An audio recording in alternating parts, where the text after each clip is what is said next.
Kuda mahal, minimal harganya 1 miliar. Kalau kalian kenal Prabowo Subianto, itu dia punya kuda peliharaan dari Australia mahal-mahal. Itu kata Rasulullah, di ujung ini kepala ada warna putih. Begitu pula umatku, kata Nabi.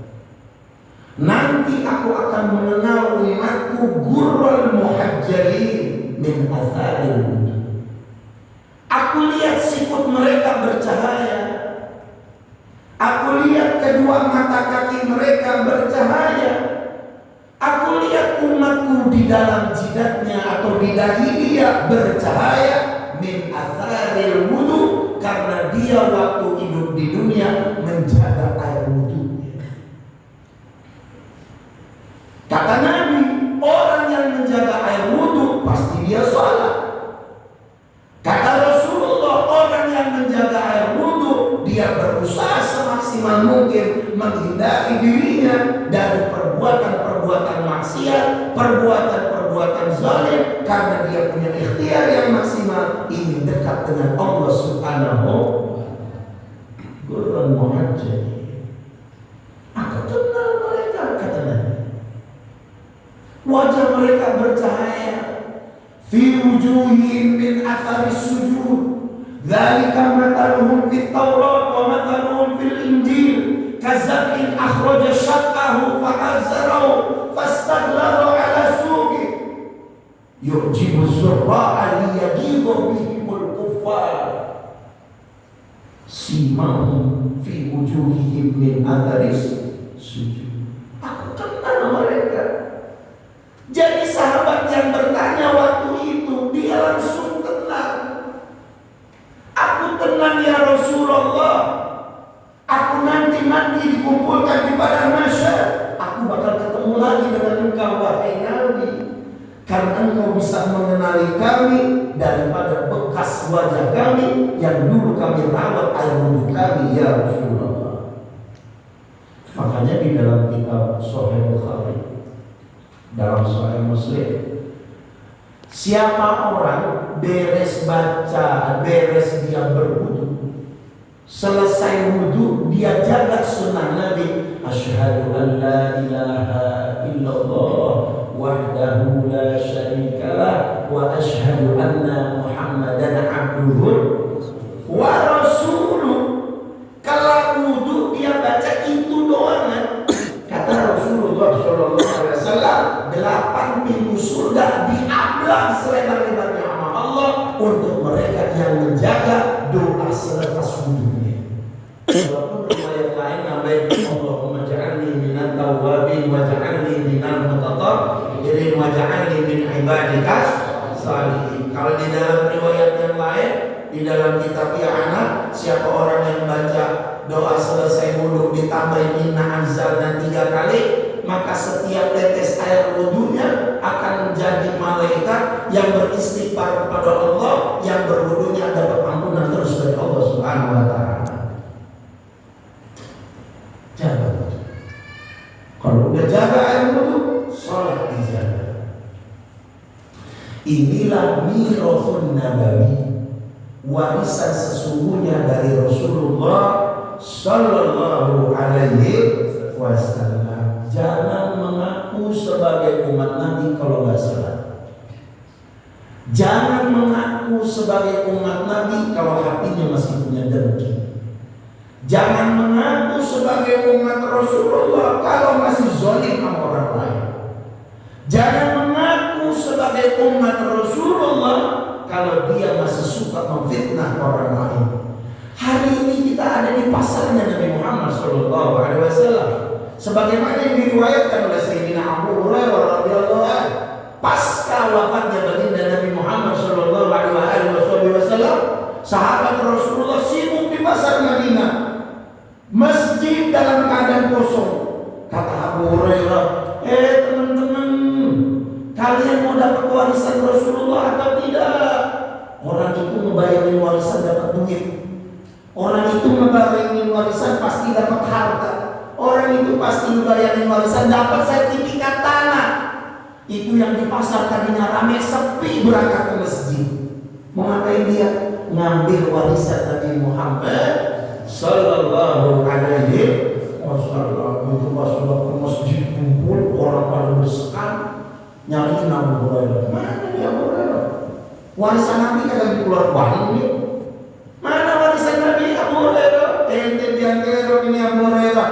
Kata ente mau ada warisan Nabi. Ya. Adakah kamu melihat di antara yang di dalam masjid baca Quran? Saya lihat Abu Hurairah itu dia mendapat warisan Rasulullah. Adakah kamu melihat dari umat Rasulullah yang sujud kepada Allah? Ya Abu Hurairah, itulah warisan dari Rasulullah Sallallahu Alaihi Wasallam. Adakah kamu melihat dari sahabat kita yang ngaji tafsir, ngaji fikih, ngaji faraid dan lain sebagainya? Itu warisan Rasulullah Sallallahu Alaihi Wasallam. Sehingga dikatakan warisan Nabi Muhammad malun la yanfaddu, harta yang gak bakal pernah habis. Bahkan ini harta akan dibawa ke akhirat kelak menjadi wasilah dan sebab bagi kita bisa berjumpa dengan Nabi Muhammad sallallahu alaihi wasallam. Kata Imam Ali bin Muhammad bin Husain al-Habsyi, penulis Simtud Durar, kalau seandainya di dalam surga gak ada Nabi Muhammad, saya gak mau masuk surga. Kalau di dalam surga nggak ada Nabi Muhammad, saya nggak mau masuk surga. Kalau seandainya Rasulullah masuk neraka, saya lebih ridho masuk neraka. Yang penting saya bersama Nabi Muhammad Sallallahu Alaihi Wasallam.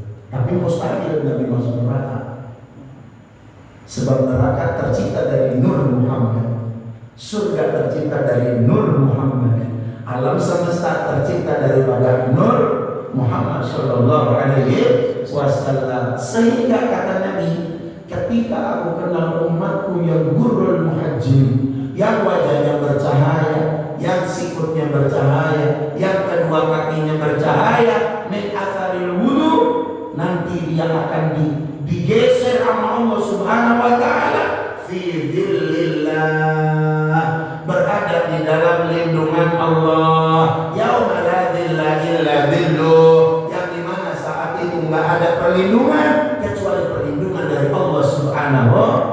Mudah-mudahan kita termasuk yang demikian. Amin ya rabbal alamin. Kalian bisa bayangin Pak, kemarin waktu saudara-saudara kita jemput guru kita, imam besar kita Al-Habib Muhammad Rizik bin Hussein bin Syiah, itu bandara Soekarno-Hatta terminal 3 putih semuanya, putih semua. Ahlan wa sahlan bil habib, ahlan wa sahlan bil habib, Habib Muhammad Rizik bin Hussein bin Syiah. Allah, itu baru cucu Nabi. Itu yang datang jutaan orang. Habib Nobel Al-Idrus rela jalan kaki 8 kilo.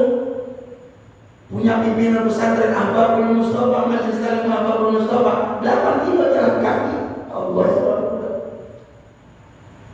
Yang dijemput cucu daripada Nabi Muhammad Sallallahu Alaihi Wasallam. Kita bayangin di Bandara Soekarno, bayangin itu pada mahsyar. Coba yang kita bagian paling belakang, sembahyang ketinggalan mulu, subuhnya ketinggalan, ya apes lagi aja. Bayangin sama kita, Allah, Nabi di tengah-tengah. Itu kan cucu Nabi, cucu Nabi. Taraktu fikum amraini lan tabillu abada ma tamassaktum bihima. Kitab Allahi wa kitab Allahi wa itrati. Aku tinggalkan 2 wasiat ini, selagi kalian memegang 2 wasiat ini, kalian gak bakal celaka, kalian gak bakal tersesat.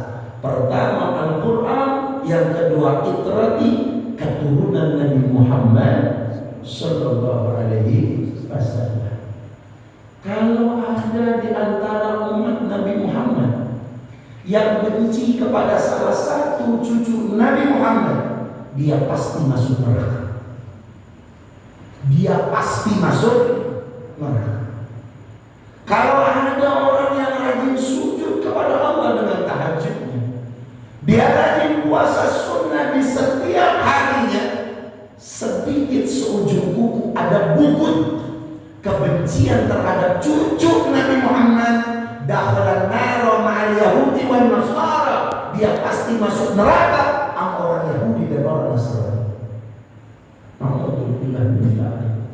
Sampai kata Imam Jalaluddin As-Suyuti di dalam kitab Ihya'ul Mayyit fi Fadaili Ahlil Bait, itu Imam Jalaluddin As-Suyuti saking cintanya sama anak keturunan Nabi, kalau ada umat Rasulullah dia bertawaf di Ka'batullah, kemudian berdoa di Ruknul Yamani, dia sujud begitu banyak, dia berdoa kepada Allah begitu banyak, irban, badannya terputus-putus karena rajin ibadah kepada Allah, tapi di dalam hatinya ada kebencian sama cucu Nabi Muhammad, dakwah Nabi Rasulullah.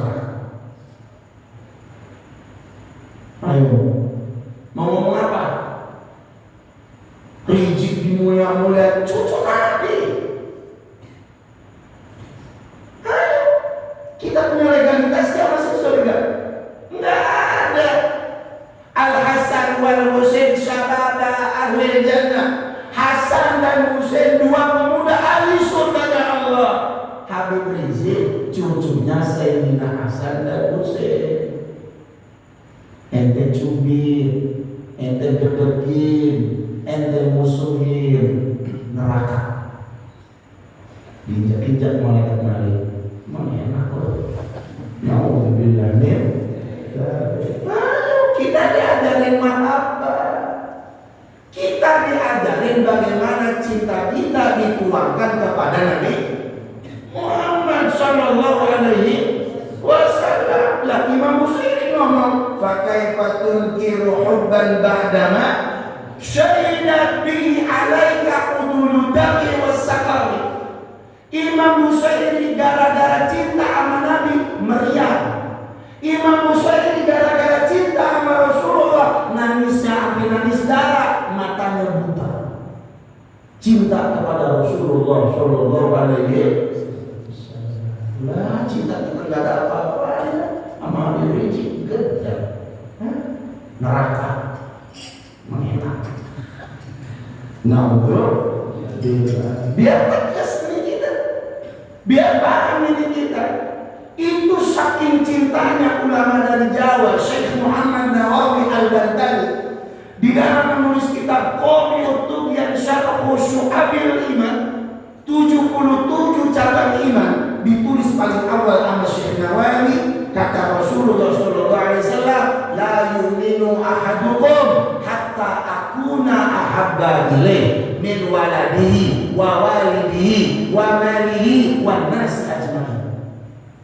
Orang yang bakal disebut sempurna imannya di hadapan Allah kalau aku tidak dijadikan yang lebih utama, dicintai sama dia dibandingkan anaknya, dibandingkan orang tuanya, dibandingkan harta dan seluruh umat manusia. Sekarang yang dari keluarga Nabi dicintai Nabi siapa? Cucunya Hasan dan Husain. Oh, kata yang kagak demen mah, cucu Nabi udah kagak ada kan? Cucu Nabi udah kagak ada, keputus. Pas waktu peristiwa Karbala, keluarga Sayyidina Husain pada dibantai semua. Ngaji di Madinah disisain cuma satu. Emang sengaja diumpetin sama mpoknya Zainab binti Husain.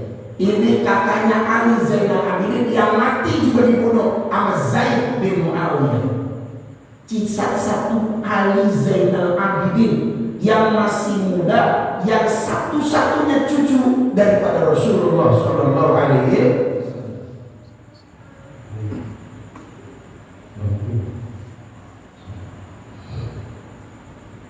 Oh ini gawat. Dari Ali Zainal Abidin lahirlah punya anak Muhammad Baqir. Dari Muhammad Baqir punya anak namanya Ja'far Shadiq. Ja'far Shadiq punya anak, ya ada Ja'far. Ini Ja'far imitasi. Ja'far yang asli memang Ja'far Shadiq, cicit daripada Rasulullah sallallahu alaihi wasallam. Ja'far Shadiq punya anak namanya Ali Al-Uraidi. Ali Uraidi punya anak namanya Isa Ar-Rumi. Isa Ar-Rumi punya anak namanya Ahmad bin bin Isa, Ahmad bin Isa yang disebutnya muhajir ilallah. Inilah asal usul cicit Nabi dari keturunan Sayyidina Husain. Kalau dari Sayyidina Hasan panggilannya Sajib, yang nasabnya enggak ada karena tidak terjaga. Kalau dari nasab Sayyidina Husain itu sampai sekarang terjaga. Yang Kian Santang itu cucu Nabi yang ke-34. Siapa namanya? Alwi As-Sekar. Dia cucu Nabi yang nomor 30. Kalian nggak usah khawatir. Kita ini punya cinta yang benar, jalur yang benar, mencintai apa yang dicintai oleh Rasulullah Sallallahu Alaihi Wasallam. Allahumma ja'alna minhum, amin. Mudah-mudahan kita dikumpulkan bersama orang-orang yang dicintai oleh Rasulullah Sallallahu Alaihi Wasallam. Orang yang mencintai keluarga Nabi adalah orang yang masuk dalam wilayah Nabi. Orang yang mencintai keluarga Nabi adalah orang yang mendapatkan perhatian Nabi.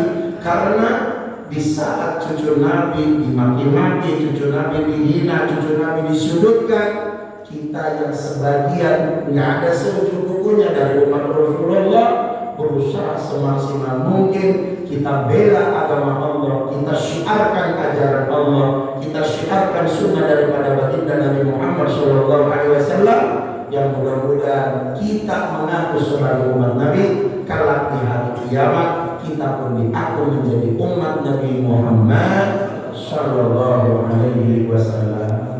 Mudah-mudahan Allah panjangkan umur kita, Allah sehatkan jasmani dan rohani kita, Allah berkahkan kehidupan kita, Allah panjangkan umur kedua orang tua kita, dosa-dosa mereka diampuni oleh Allah.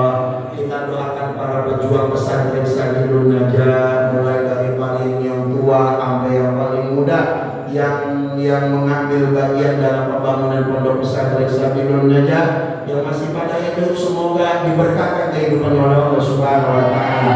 Urusan mereka yang sulit dimudahkan oleh Allah Subhanahu wa taala. Mereka yang membangun ini pesantren yang sudah meninggal dunia, semoga dosa-dosa mereka diampuni oleh Allah, kesalahan mereka diampuni oleh Allah. Mereka bersama dan dikumpulkan bersama orang-orang yang dicintai oleh Allah di dalam naungan baginda Nabi Muhammad Sallallahu Alaihi Wasallam. Kita yang kumpul mudah-mudahan Allah jadikan orang-orang yang saleh dan salehah. Kalian santri Sabilun Najah, semoga Allah berikan kalian ilmu yang bermanfaat dan barokah. Kalian diberikan foto, kalian diberikan mono, kalian diberikan hidayah, kalian diberikan husnul khatimah. Semua kita yang hadir pada malam hari ini, semoga perkumpulan kita disaksikan oleh Allah Subhanahu wa taala, disaksikan oleh Nabi kita Muhammad sallallahu alaihi wasallam dengan berkah syafaat daripada Rasulullah sallallahu alaihi wasallam. Al-Fatihah. Bismillahirrahmanirrahim. Alhamdulillahirabbil alamin. Ar-Rahmanir Rahim. Maliki yaumiddin. Iyyaka na'budu wa iyyaka nasta'in. Ihdinas siratal mustaqim. Shiratal ladzina